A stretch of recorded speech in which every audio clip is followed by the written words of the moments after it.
యేసు రక్తమే జయం పరిచర్య. Praise the Lord. మే 13వ తేదీ 2025. ఈరోజు దేవుని వాక్యము: నీవు కుడి తట్టుకైనను ఎడమ తట్టుకైనను తిరుగకుము, నీ పాదమును కీడునకు దూరముగా తొలగించుకొనుము.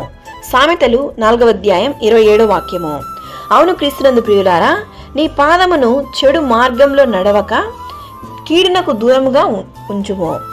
నీ హృదయాన్ని పరిశుద్ధంగా కాచుకొనుము. నీవు కుడి తట్టుకైనను ఎడమ తట్టుకైనకు తిరుగకము, మరియు నీ కన్నులు ఇటు అటు చూడక సరిగ్గాను నీ కనురెప్పలు నీ ముందర సూటిగాను చూడుము. నిన్నెవరూ చూడలేదని రహస్యముగా నీవు చేసే పాపపు కార్యములు, నీకున్న చెడు అలవాట్లు అన్నీ దేవునికి తెలుసు. ఆయనకు మరుగైనదంటూ ఏదీ లేదు. కావున దేవుడు ఈరోజు ఈ వాక్యం ద్వారా నిన్ను హెచ్చరిస్తున్నాడు. జాగ్రత్త, ఇకనైనా మారుమనసు పొందుము. దేవుని రాకడ అతి సమీపంలోనే ఉన్నది. నీవు నడుచు మార్గమును సరళము చేయుము, అప్పుడు నీ మార్గములన్నీ స్థిరములగును.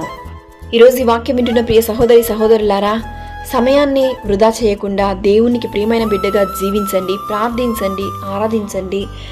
చెడు అలవాట్లకు, పాపపు కార్యములకు, దేవునికి నచ్చని కార్యాలకు దూరంగా ఉండండి.